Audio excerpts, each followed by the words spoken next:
Hello everyone, I am Tacit and welcome to the Gems of War Campaign 7, Week 1, Day 4. So today, or yesterday, of course, they ended up fixing the devil issue. So if you haven't ended up getting the devil copies, and we'll probably still farm 2 as well, it doesn't really take that long at all. But if you still haven't gotten the devil copies for the trick and treat, it is still available for the rest of the week. It was first available yesterday as far as being able to have enough. However, you can still keep getting more. Just make sure if you are getting to the point where you can ascend the devil, make sure to get trick and treat first. Otherwise, you might need to get even more copies. So you don't consume your copies when you craft this weapon. However, if you reach 6 or 7 or so, or, you know, enough to ascend the weapon, or sorry, enough to ascend the troop, and you end up doing that before crafting the weapon, you're going to need to get even more copies before you can obtain the weapon. So make sure to get the weapon first as soon as you have enough. It's only 100 gems and 10,000 souls, both which you could farm pretty quickly. 10,000 souls takes less than an hour of soul farming, and that's like an hour or 2 of treasure hunt if you happen to have absolutely none. We probably have some amount laying around. But it's mostly just getting the devil copies, which are mostly found in PvP and Explore. And of course, we normally get them in Explore. Aside from that, mostly today we only have the class event for Archmagus. Really good hero class going on though. So getting some more EXP for it if you haven't already got it max is kind of nice.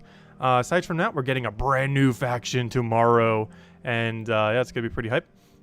It's for Blackhawk, if I'm not mistaken. Oh, tribute's ready as well. Oh, that's not what I wanted. No, don't click the thing. It almost made me click the thing. But, no, it has a warning screen on it and everything. But, yeah, Blackhawk should be, I don't think it reaches 20 star, though. No, 19. Oh, it's 1 star off. No. But yeah, Blackhawk's getting another 4 troops tomorrow. The new weapon, the new pet, all that will be going and messing around with that, of course. Aside from that, let's go and, I can start off with the class events. Just go use the team that we mentioned on Monday. I don't think I end up overwriting it. Nope, perfect. So we're just using Frost Mage Dawnbringer with a bunch of Princess Elspeth. You can use any full AoE or yellow or blue weapon. But if you have Dawnbringer, Dawnbringer will end up working out a little bit better. We'll go do this to go claim that 25 gems. Good to go. Okay. Elspeth's a bit of a weird mana accumulator, but she can literally just kill itself to create yellow and blue, so we can get that done. Let's see. Blighted Lands will need level 16 once you ascend the devil. I know, I already did it preemptively. I mentioned that earlier this week. But yeah, do be wary of that. That you do need level 16 Blighted Lands after you've ascended the devil, or I should say after you've gotten it to that star level. We already did that preemptively though. I think I did that on Monday, or maybe I did it off stream. I know I mentioned it on Monday. But yeah, you need to get level 16 Blighted Lands. We already did that though. We already had it done. Oh yeah, once you get to star level 23, you would end up needing it. But I already knew that, so I did it preemptively. Did it preemptively a little while ago. But yeah, do be wary that if you do claim to star for this place, and it goes from 223, if you happen to be really late in the game, it will require you, if you go to 23 star, to go get the kingdom to 16. Otherwise, your middle task is going to keep getting blocked. However, this season, if I'm not mistaken, does give purple deed books. So it shouldn't be too big a deal necessarily, since you get purple deed books from the season itself, both on the free side and on the paid side. So by, even if you had none right now, assuming you had the pass, by the second week, you would end up having all of them. Or sorry, not the, yeah, second week. By the second week, you would end up having 2 more deed books. So it shouldn't be too big a deal to do that for the most part, since 2 deed books are right around the corner. Anyways, let's go back to the events.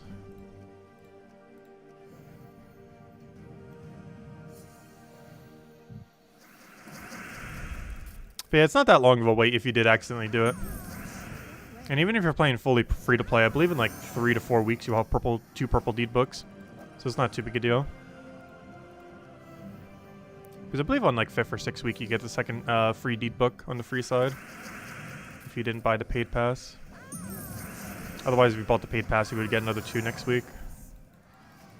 1 from the free side and 1 from the paid side. You believe they reduced the Ravens? If not spending gems, you won't finish the 4th stage? Really? I have never seen it ever not give you the 25 gems. Is this the first class event since the patch? No, I'm pretty sure this is the second one. Oh no, it worked last Thursday. And it's worked every single time they've ever had a class event in the past. We'll find out. But I know in the past, 100% consistency would always have enough. As long as the Valor even does not escape.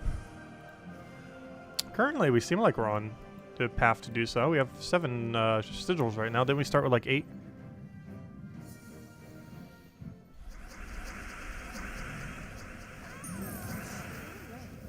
Definitely seems normally on track for a class event.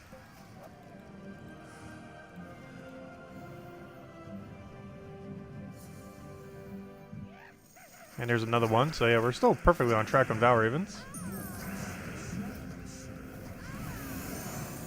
Are we still streaming tonight again? I think so. I don't see why not. It really depends what time Age of Calamity comes out. The big issue is I do not know if Age of Calamity comes out at midnight tonight or at noon tomorrow. Because ideally what I would want to do is either Age of Calamity tonight going into the Gems of War stream tomorrow. Otherwise, if the DLC is not coming out tonight, I think I might stream Gems of War at 3 a.m. the second reset hits. Go over everything. And then we do Age of Calamity later today then. So it really comes out to when on Earth Age of Calamity comes out. The ideal thing that will happen is it comes out at midnight. We do a stream very slightly after midnight of Age of Calamity. We do pretty much the entire DLC of that. And then around 10-ish a.m., noonish, we do Gems of War. And then do that. However, it might be exactly inverse. It really depends when the DLC drops. I assume it's midnight tonight, but it might be noon tomorrow. Like sometimes DLCs is a bit different as far as the time it comes out. But assumably, and ideally, it's midnight tonight. We do that for like, what, 8-9 hours. Take a little break, eat breakfast, and rest thighs a bit. And then we do the normal Gems of War stream. And then I sleep. Weird sleep schedule lately.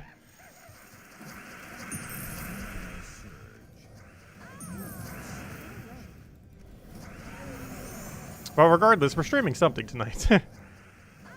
Most likely. No, we're not doing a Darkest Dungeon again until Halloween. Save it for the holiday.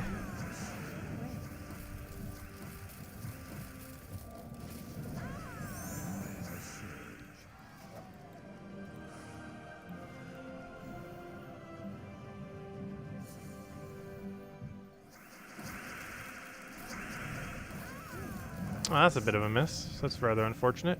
What's even worse is he has a Corvash there. And it does the exact inverse color. What a fail. What's more stressful than Guild Wars? Hard pure factions? I don't know. Some of them aren't too bad. Well, obviously some of them aren't too bad. The hardest ones, I guess, are kind of annoying. It really just depends on which one it is. Are we going to dress up for the Halloween stream? I don't have any plans currently. So I might go as Floating Head.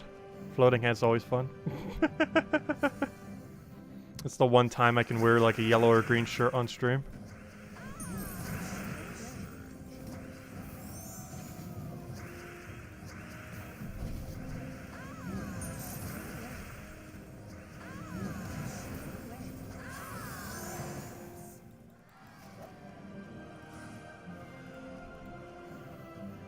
A Floating Head stream, pretty much. Pretty much.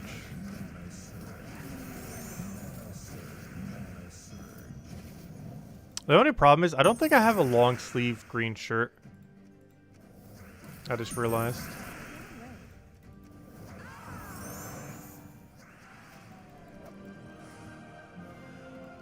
So normally my arms aren't really on stream. For the most part.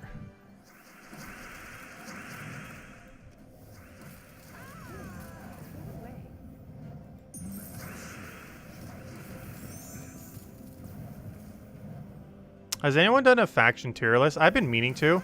I was waiting until every faction was in the game before we cover 3 to 4 different faction videos. But yeah, Valor Ravens are perfectly on pace right now. But yeah, we were gonna cover a like 3 or 4 different ones based on like everything on factions. I've mostly just been waiting till all of them are in the game. We're currently missing 3 factions. We're missing Blackhawk that we're getting tomorrow. We're missing Broken Spire that we're getting at some point. And we're missing the one for the new faction that's coming, or the new kingdom that's coming out in like 2 weeks or so. 2 or 3 weeks.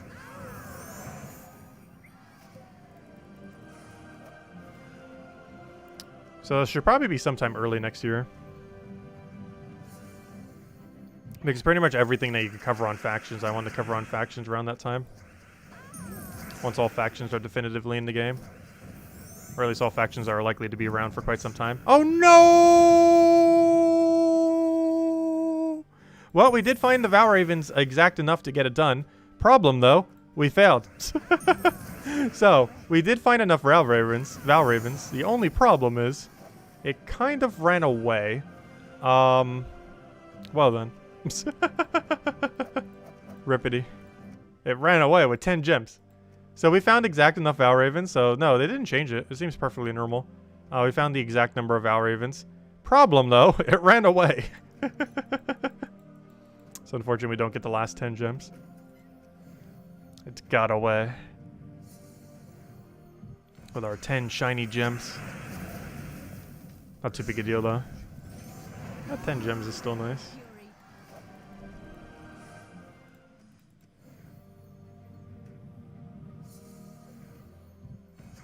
That's the only bad thing about that. It just does on yellow and then it's like, oh, the Val Raven's out of here. I never said hello to everyone. Let me go do that real quick. Hello, Defiant. Hello, Bill. Hello, Mister. Hello, Roman. Hello, Jason. Hello, Jacob. Hello, Andreas. Hello, Tyrion. Hello, Interception. Hello, Bill Warhammer. Hello, Jason. Jason. Hello, Joe. Hello, Jacob. Hello. Hello, Isabel. Hello, Crisp. Hello, NASA. Hello, Roman. Hello, Sansi. Hello, Jimky. And hello, Gerudo and Jamie and everyone else. Welcome, welcome. Hello, all the people who have not said hello. And hello, Imperial. For the first time ever, you didn't get enough Val Ravens to complete Tier 4. Really? Yeah, someone else mentioned that. I did find enough. The only problem is it ran away. I don't know, maybe they changed it in the most recent patch. But no, I personally found the exact normal amount that you always would. The only problem this time around is it kind of ran away.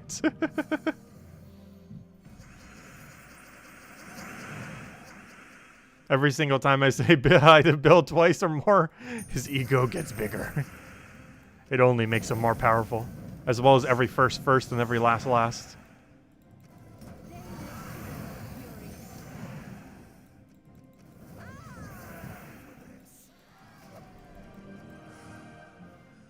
I think that's the only reward, unless we want some gold keys. We'll go for some gold keys. We got a new kingdom coming up in a few weeks, might as well. They're like, not particularly exceedingly good value, but they're better than nothing, I guess. It's not like they take long to take out. We'll get them down in like 40 seconds. Speaking of which, we do need to go grind for 2 more devils today. If it takes anything like it did last night, it's going to take like less than 10 minutes to find them. And we need those 2 copies so we can go to send the devil. And then everything therefore is just to have extra copies of it, just for the sake of having extra copies of it.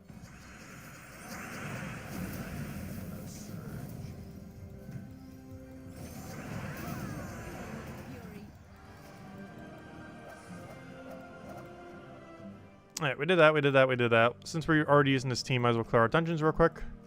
And then we'll probably go hunt the devil down. And then if my guild hasn't finished out Ward Event, we'll probably do all of our Ward Event battles too.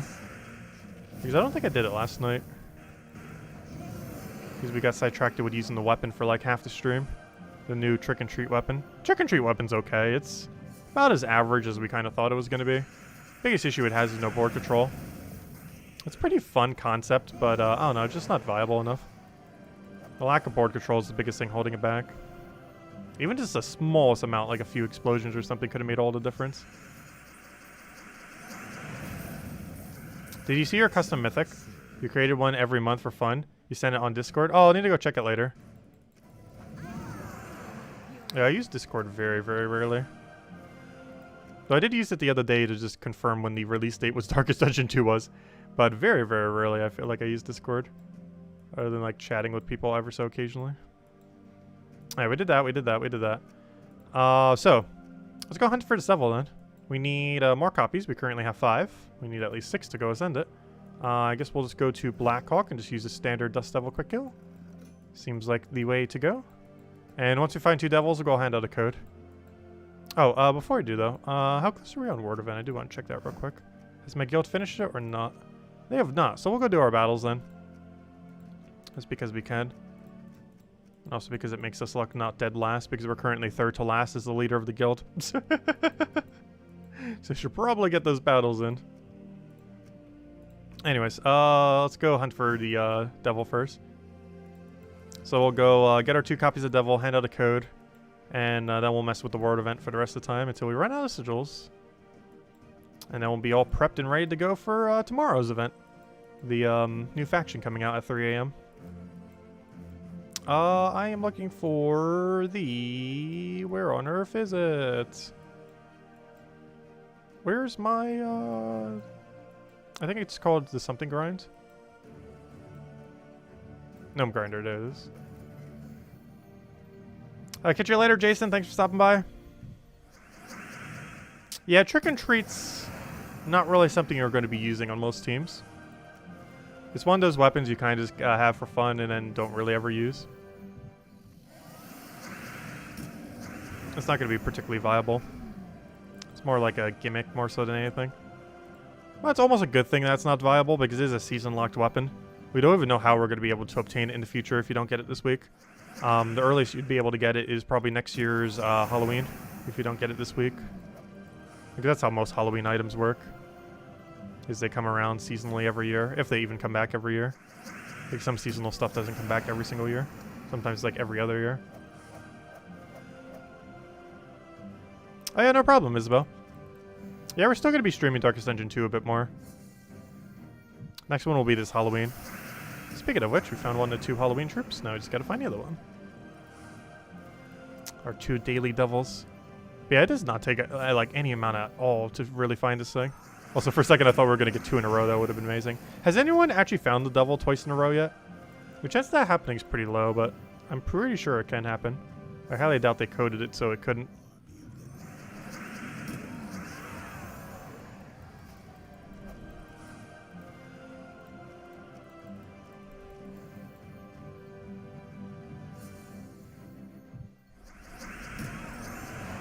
Once we get that second copy, we'll hand out a code, as well as ascend it.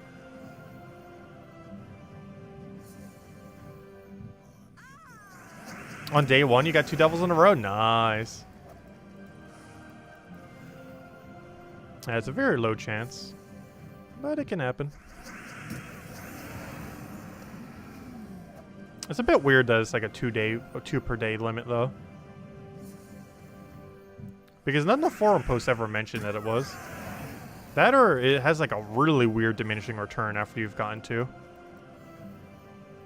Where it's theoretically possible you'll get a 3rd, but the chance is like so absurd that you can't. Whatever they did with the scaling on it, they did something wrong. If you can actually get more than 2 on a day.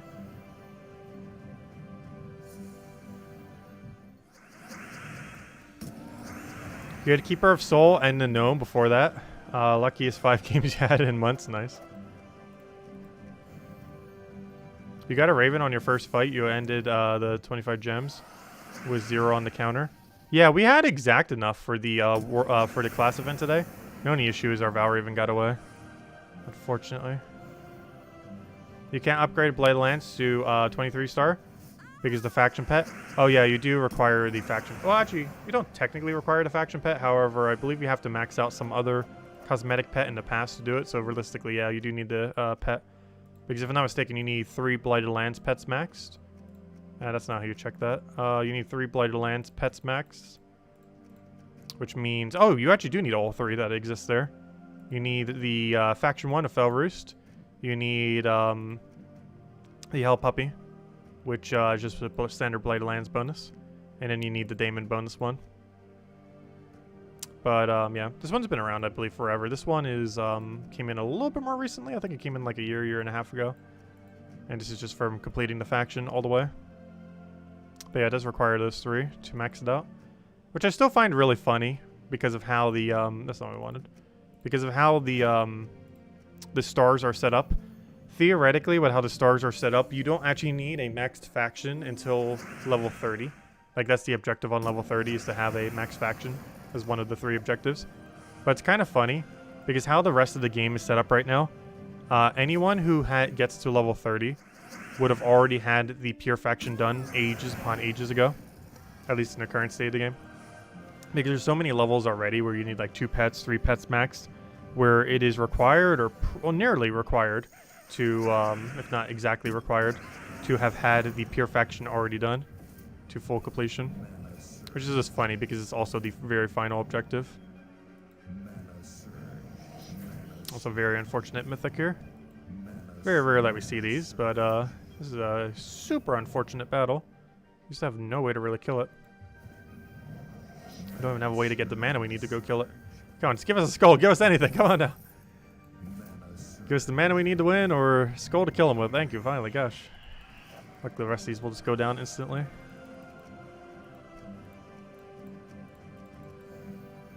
Hello, Draco. Welcome. Come on, give us that second double copy.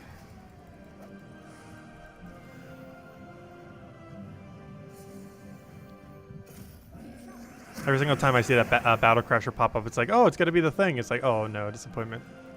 It's a wrong Battle Crasher.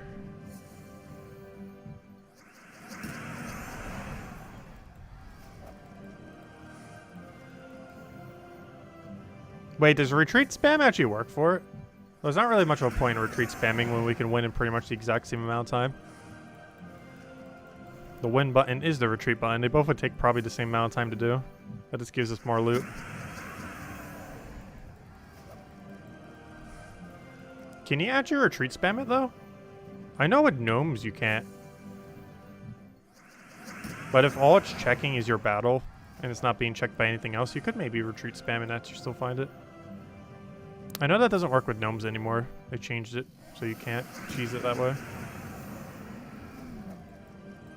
But I've never bothered to check to see if it works with Battle Crashers, because until this event this week, it has never been viable to try to cycle a Battle Crasher, because the Battle Crasher loot was always so bad. Like, you know, the 50 souls that we have off the other soul, Keep Your Souls one. Like, the Battle Crasher's loot was always so bad that you wouldn't need us to try cycling through it. But this one's a bit different since this loot is actually useful. Or at least the first 6 copies are useful anyways. Every copy beyond that's not that useful. I might still farm it every single day though. Or at least until we have 4 copies of it. Or, you know, 4 copies beyond Mythic, so 9 total. Which means 4 days, which means every day, including tomorrow. And then just don't need to do it on the weekend then. Unless we happen to find it randomly. That way we can set 4 devils as our team. For no reason whatsoever.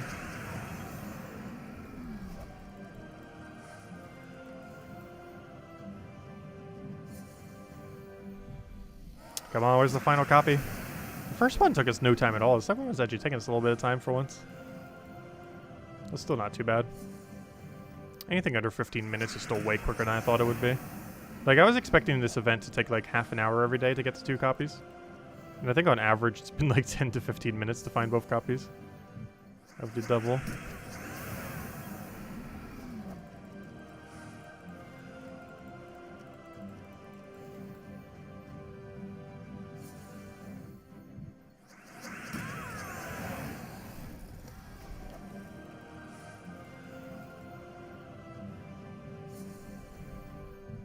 Oh, every single time I get my hopes up.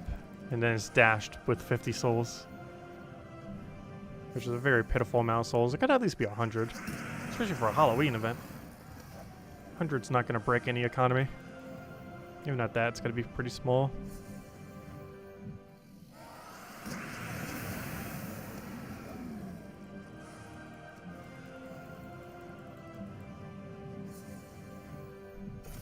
Once again. Finding so many of them. Not the right one, though. Gosh, at this rate, we're going to gain a level before we find this thing. No, I highly doubt it. I know, on the plus side, extra EXP, pretty much. Yeah, it is a small EXP increase when you get a Keeper of Souls in your battle. The way that Battle Crashers work is they kill whatever troop they're over top.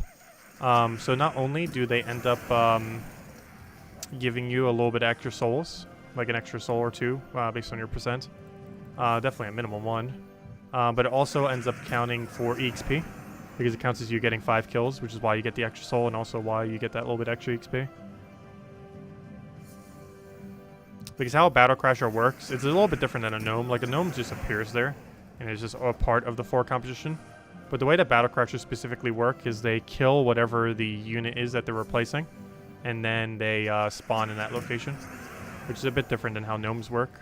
Gnomes just exist, whereas Battle Crashers specifically kill the slot that they replace and then become that slot, meaning you actually get 5 kills per Battle Crasher battle. Like you might notice we're getting 100-something XP every single battle, but for these we're getting 133. And now if we compare it to a battle that doesn't have it, it's like 106 or something. Yep, there it is. We also get slightly more souls. And by slightly more souls, I mean like 1 or 2, but still. Well, technically 101 or 100, or sorry, a 51 or 52, because the Battle Crasher itself is giving 50. However, just the death that it does also is giving us an extra 1 or 2 souls, depending on bonuses. That's hello, Kaki! Welcome.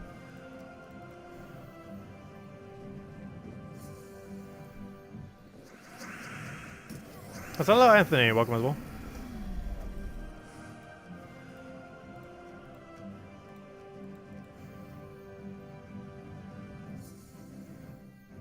And hello, Logic there. Welcome, welcome, welcome. We'll hand out this code if we can ever find a second devil. Gosh. So long as it's taking us for a while to try to find a second one. It's out there somewheres.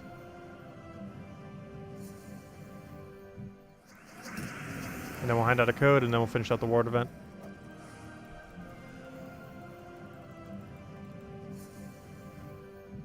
If anyone still has any questions or anything you want me to go over, do let me know. And of course, tomorrow we'll be going over the faction. And that stream should be around like 10 or noon or so, hopefully. I'm pretty sure it's the game plan for that. Probably around 10, I would say. Is the goal for when we start that stream.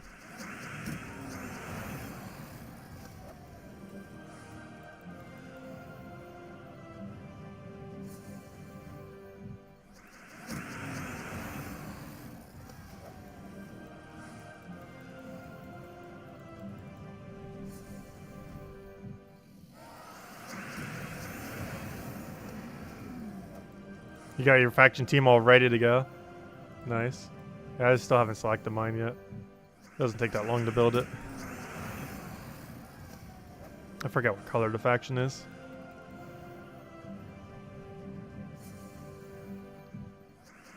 Let's see. Terran's World. What faction color is tomorrow? Yep, if I could type. If I could type. Come on now. The struggle of having so many different keyboards here is that none of them are in the correct location. Actually, one of them is. The other two aren't. I'm looking for... Actually, where'd the thing go? I'm looking for the Kingdom. Blue-purple. Yeah, blue is a pretty obvious one. Yeah, blue-purple is tomorrow. Which means Rowan build. Here we go. Standard Rowan build. You can use it tomorrow. It also means we could do the Iron Get Zugoff build.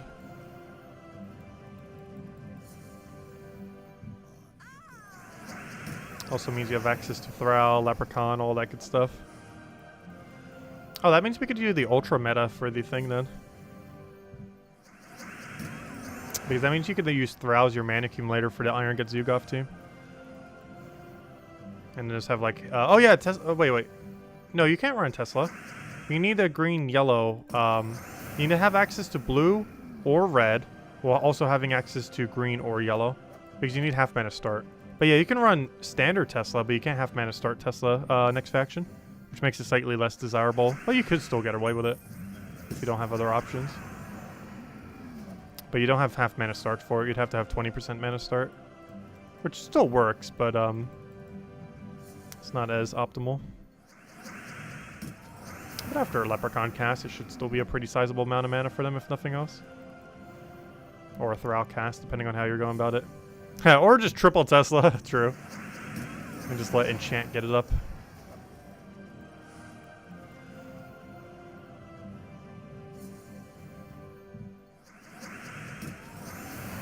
Questioning Guild War Battle's location. Does it impact the battle? Guild War Battle location. I'm not sure what you mean by that. No. Like, you mean what kingdom it's taking place in? I wish there was some kind of mechanic for that. Like every single kingdom having their own effect or something. To the board or, you know, to stats or something. But, no. The location where, like, your guild is set, like what you say is your home kingdom or anything like that. No, it has no effect on Guild Wars. It just changes what the background is. And that's it. It's completely visual.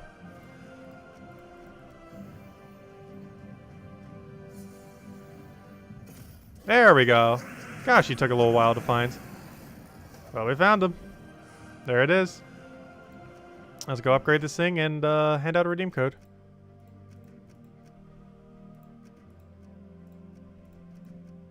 There it is. Do make sure, just as a warning before we upgrade this, just before you upgrade your own, make sure you have crafted Trick and Treat before you ascend this thing. Otherwise, you're going to need to get even more copies, and if you don't grind those other copies, you might not be able to get Trick and Treat. So make sure to go craft the Trick and Treat weapon before you do this. Otherwise, you're going to need even more copies. Because after this, we technically wouldn't be able to obtain Trick and Treat. We'd still be able to get more copies later. But like if I didn't have Trick and Treat right now, we'd only have 1 copy, which is not 5. So we'd have to wait another 2 days before we could craft Trick and Treats. So do be mindful of that. But anyways, he only needs 1 level. I might as well use a small green on it. Saves 1,000 gold right now. Might as well. I mean, 1,000 souls. I mean, and there we go. We now have a maxed out devil. There we go. And with that, we can now get Blade of Lands to level 23.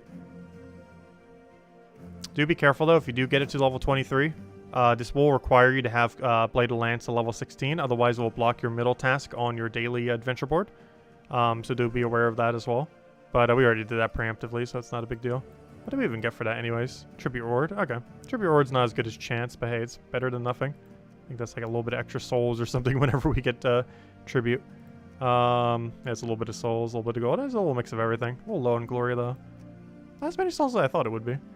But anyways, let me go hand out a code. I did say when we get the final copy of Devil there, we would go and do so. I still want to get more copies of it, though. At least 2 more days so we can have 5 copies of it. Or, you know, at least 4 so we can set a whole team of it. I highly doubt we're ever going to need to do such a thing. However, we can if we really need to. Okay. Let's see. 1 second. I'm trying to find a code for you guys. Also, we're running low. Also, I didn't check Discord. Did Kafka ever send me more codes? No! She didn't send me more codes yet. Hopefully she will at some point. No. Oh well. But anyways, let me go find the code section. We're running really low on codes. We have 5 codes left, not counting big codes. Also, we only have like a dozen big codes left. We're definitely handing out a big code on Halloween for the Halloween stream. 100%. Okay. Just save that. I should have this on copy paste. Just need to go put it in the section so I can go get you guys the link. And we'll be good to go. Click refresh right there. Copy this whole thing. Copy that. Copy that. And here you guys go. There is the redeem code. Use it on gemsofwar.com beneath the game code section. Your invite code can be found in your settings menu. Whatever game says right over there is what you put in for your invite code. Redeem code is right over there in chat. It's a copy paste of random numbers and letters starting with SPM. And again, same word as always. True treasure maps, 1 gem key, 200 souls, and 2,000 average gold. Enjoy, everyone. There you guys go. And only usable on PC mobile version of the game. And definitely feel free to leave a like on the stream. Helps a lot and is greatly appreciated as always. Okay, so next order of business. Let's go and I guess do ward events for the rest of the time. We have quite a few ward event battles and we're nearly in dead last in our guild, so we should probably help them out. Let's see. This is basically rarity order though. Slaw is lowest priority. Oh wait, actually that one other named epic is actually technically the lowest there. Or not the lower than the other one, but lower than the other epic thing. It's kind of weird. But anyways, As long as you basically do rarity order and focus that one epic purple one that has that special icon, you'd probably be fine. Oh yeah, it wants me to go change the medals. Do I even have a set? I do. I do have an extra magic medal now too. But yeah, it's basically rarity order, with the one exception being that one epic room, that one night one if I'm not mistaken, being lower, and that one that has that special icon being higher. But beyond that, it's just a rarity order.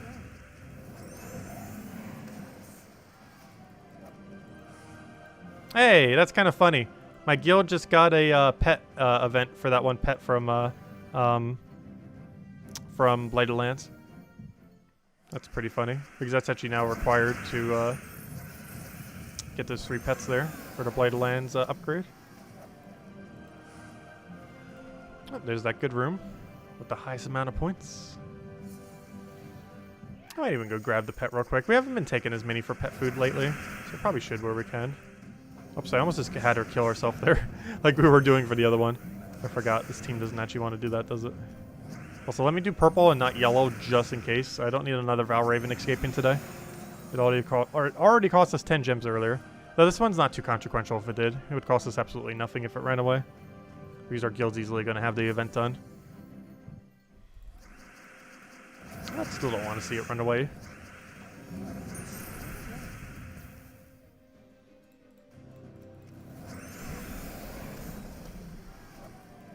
Also, we're using that pay-to-win weapon right now. It was originally available for in-game currency. Way back in the day, Sun and Moon, I think, cost 80 glory. Way back in the day. If I'm not mistaken, the only way you get it now is $5. It's definitely not required for this event, but if you have it, it's one of the few times it's really worth using.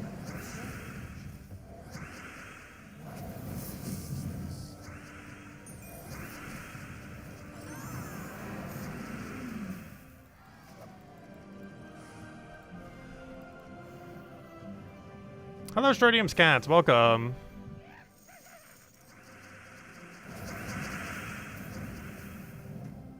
Let's see what's red down.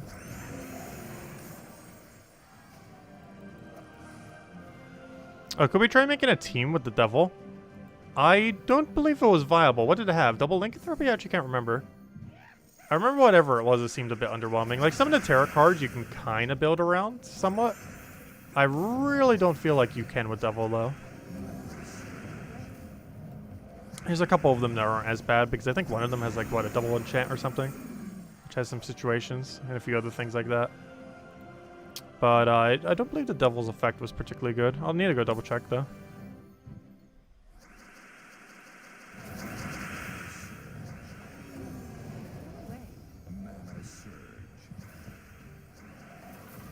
Oh, let's see. We'll take a purple for now. Get a sun and moon down. Go down to purple. Oh no, he got a submerge. Oh, and I also clicked the wrong gem because I was just click spamming. No. Oh, let's take a green for now. It's gonna make this fight as annoying as possible, I see. I actually want to wait till we break submerge before I cast. That's the point. I might even go pull out Grave Knight. I was hoping that would do a bit more than that. Okay, broke his submerge.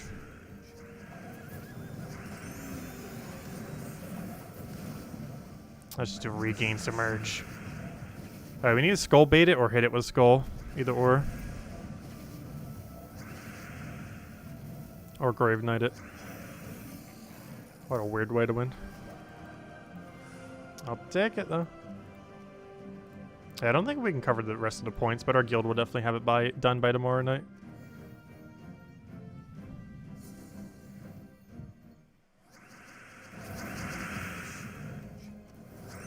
Nice easy one-shot.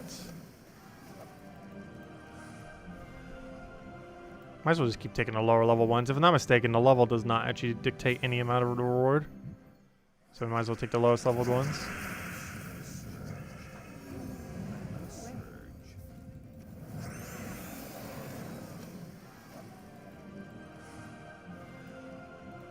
Until we get a higher rarity one, which case we'll take that, of course.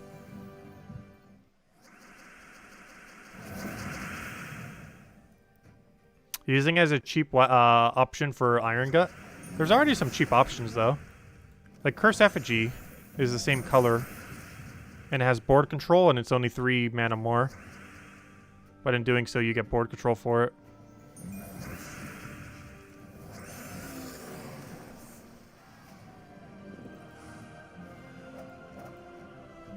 Like, there's already some pretty cheap curse options out there.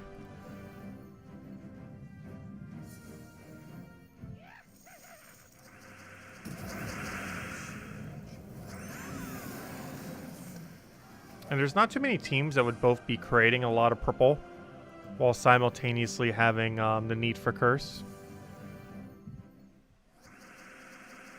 Because it's really bad when you're not having a lot of purple on the board, because then it's almost never going to land extra turn. And at that point, you might as well use a different low rarity curse. Which in most instances, you're just going to use anyways.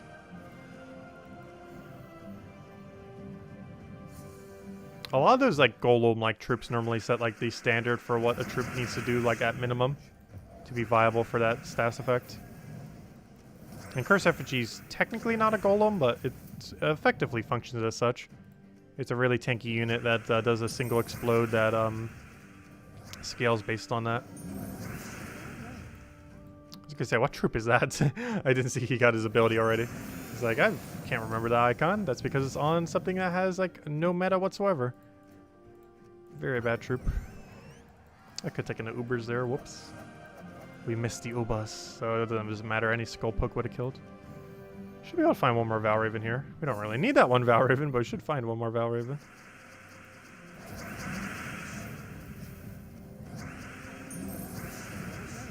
So we've been getting a decent amount of Ubers lately. Oh, this might be our last battle. Yep, it is. Right on the event one as well. Perfect.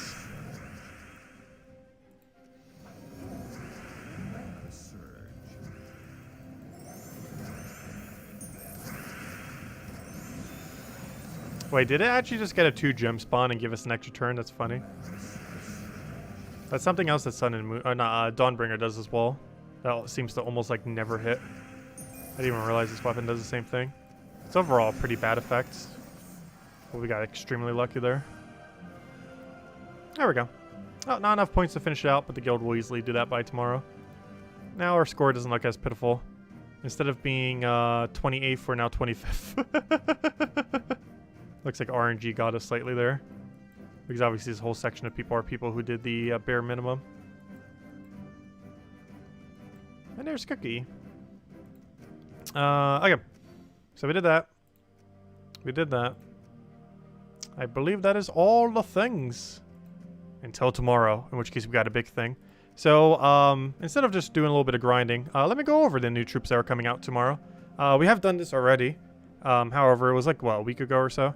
So, we're already on this page, so might as well end up mentioning here. So, the new faction that's coming out tomorrow is associated to Blackhawk. It is a blue-purple, meaning that you have access to quite a few really broken things. Honestly, blue-purple might be one of the strongest color combinations for Delves. You have access to standard Rowan team. You have access to Teslas. You have access to Iron Gut plus Zugoff. You have access to Thrall and Leprechaun for mana accumulation. There's definitely not a lack of options as far as really easy auto wins are concerned. So, yeah, should be a pretty tame faction. It's also in the shape of a dagger. So, as far as the, or more like a pirate sword, which makes sense. It is a Blackhawk kingdom. So, as far as the troops that are coming out, let's go over those 4. As per usual, there is 4 of them. They're all rogues, which kind of makes sense for a Blackhawk faction. So let's go and grab their things then. So we can go get them all zoomed in. Which I might as well just copy page URL. Or link address, I mean. Get you, get you, get you. I think I skipped one. Where was the ultra rare? What happened to the ultra rare? I guess you were the ultra rare then. Alright, there we go. Let's go in order from lowest to highest. So, we have the Knight Arrow. Has a little crossbow thing. It is a Elf Rogue, or I think everything here is Elf Rogue except for the Legend, which is a Daemon Rogue. It is 11 mana cost brown purple. It'll deal magic plus 3 damage to an enemy with a 3% chance to slay them. boosted by 3% for each Doom Skull. Yes, this is a extremely RNG-based kingdom where literally everything has insta-kill pretty much. So yeah, that's going to be super, super, super annoying. Because while you might be able to insta-kill the enemy can insta-kill you. So yeah, this is going to be a very annoying pure faction. Because every single time the enemy casts, you can die. It doesn't matter what they're hitting for. You could just randomly die to the enemy. Especially because they, most of them, I believe, if not all of them, do damage plus insta-kill. And if the damage triggers before the insta-kill, even if you have barrier, the insta-kill would hit through it. So, actually, doesn't insta-kill in general just hit through barrier these days? I think they might have patched that a while ago. So, yeah, never mind. I think insta-kill just naturally hits through barrier now. So, yeah, that's going to be a nightmare. It's going to be a very RNG-based faction. Like, you can lose a few sigils just to pure RNG. Because either the first battle or the final battle just decides it wants to randomly kill you. It is exceedingly important to try to kill and minimize as much mana as the enemy can get. And try killing anything that's getting super high before they can. Because every single time they cast could just randomly kill you. And there's no resummon here if I'm not mistaken. Which is going to be, yeah, it's going to be very RNG based. So next we have the Plaguecrafter. It does, did I read the rest ability? Yeah. And has Stealthy. Luckily it does have Stealthy, but that's almost a bad thing. And probably you wouldn't even want to use this because then your better troops are going to get targeted. Which obviously you don't want. So as far as the mana accumulator, diseases all enemies, which you're definitely going to want to cast as quickly as possible because this will mitigate them trying to get their mana. But it diseases all enemies with a 4% chance to slay a random enemy, boosted by Doom Skulls on the board. So yeah, mitigate how many Doom Skulls are on the board, which should be pretty easy to do. That's something that's normally a 0, though you can still die to the 4% on the enemy. And you want to get this down pretty quick so that you can go get disease on the enemy, assuming you're even using this in the competition. As far as the epic, it is Deathblade. Once again, Elf Rogue, as the other two are as well. It's a 12 mana cost blue-purple, somewhat similar to other blue-purple. It deals, except with insta-kill, it deals magic plus 3 true damage to an enemy with a 5% chance to slay them, boosted by 5% for each Doom Skull. He doesn't have any way to get his mana back though like the other guy, but he has insta-kill to make up for it instead. And then he ends up doing Stealthy. I'm not sure if you would use this. I believe you're just going to want to mostly spam the legends. There's a good chance the meta for this place might just be for the legend. He has 25% score reduction, which stacks partially with the other 25% score reduction for like, what, 37.5, whatever it is. He has extra magic, and he gets to explode magic plus 1 gems, and then gain magic plus 1 attack, life, and armor, making him ridiculously tanky, boosted by enemies killed. So for every enemy that you have killed, you would have gained 10 additional stats to everything except magic every single time he casts. So this has potential. It has Daemon's Mark, which converts 2 skulls to Doom Skulls at the beginning of his turn, which basically means that every single skull on the board would end up becoming a Doom Skull after some time, especially if you had multiple of them on your team. Unfortunately, it doesn't actually generate Doom Skulls. It just converts what's already on the board into Doom Skulls. But yeah, the main thing that's going to be relevant for that, though, is he has Explode, so he's actually going to be able to trigger them all, if nothing else. So, I don't know. It's going to be a weird pure faction for sure. You definitely want him as your tank. That goes without saying. Him into 3 Death Blades is kind of interesting. The other strategy is like the Legend into Plaguecrafter into 2 of the Epic. The other alternative is like 3 or 4 of the Legend and just hope it works. But yeah, it's going to be a weird faction. It's going to be a very weird faction.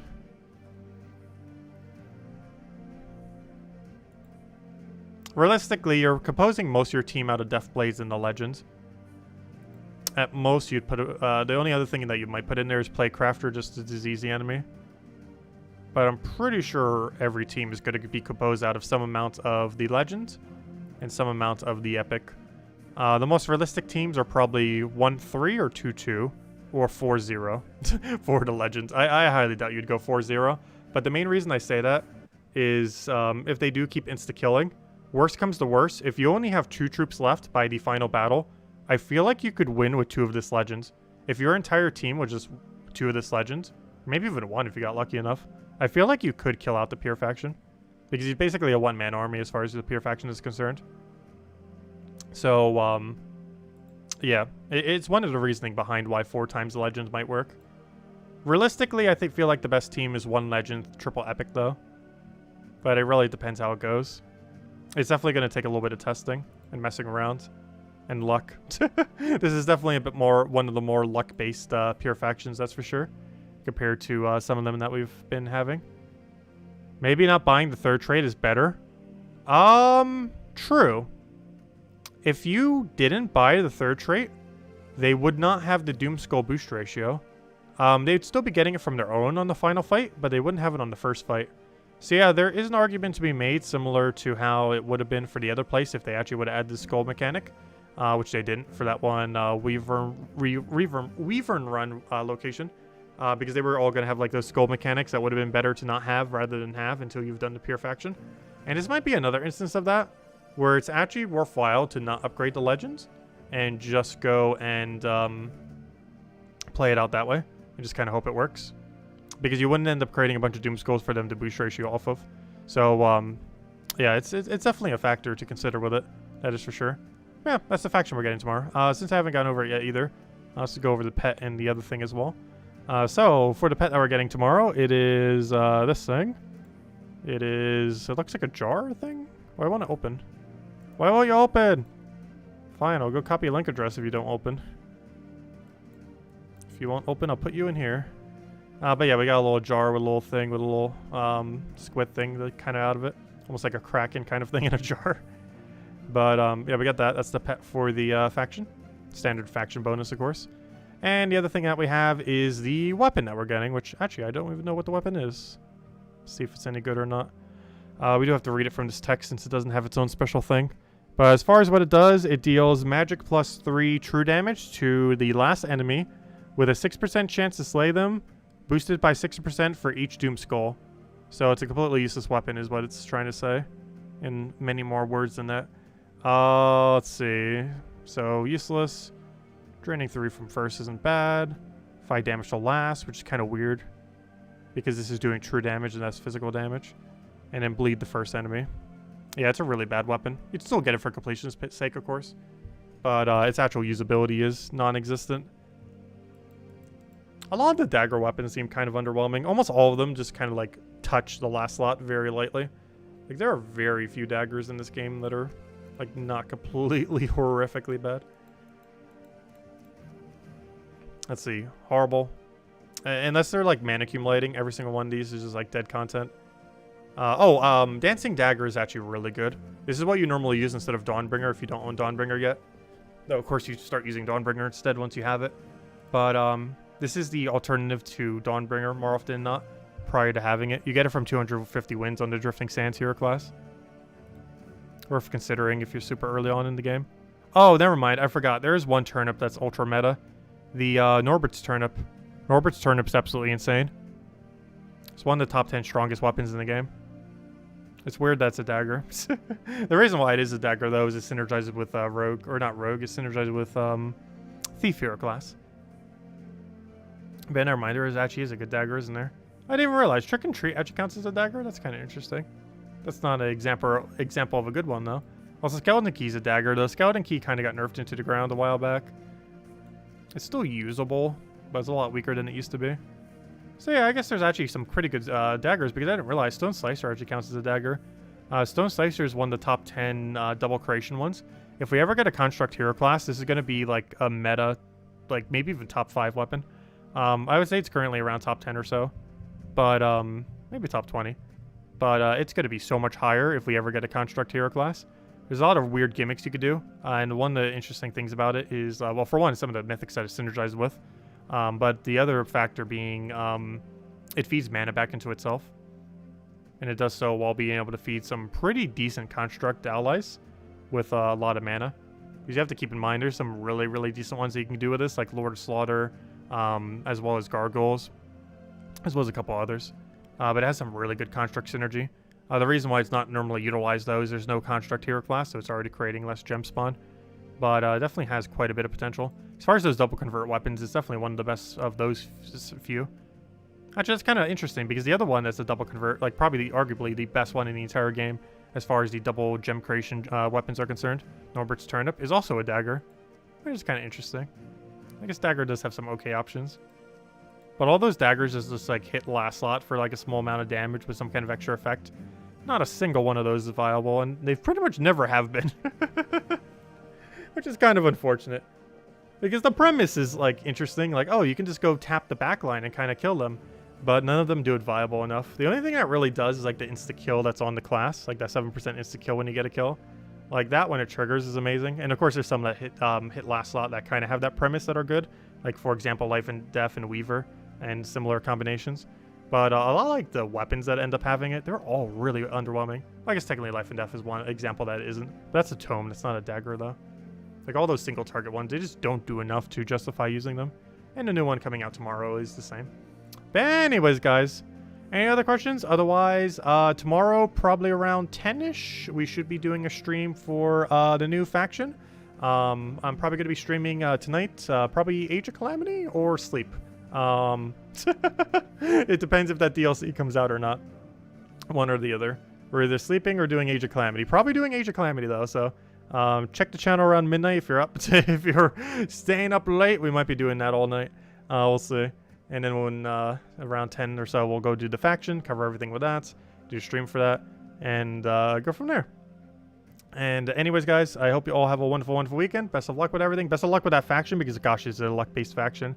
And I will catch you guys soon. Goodbye, everyone. Thanks for watching, as always. Greatly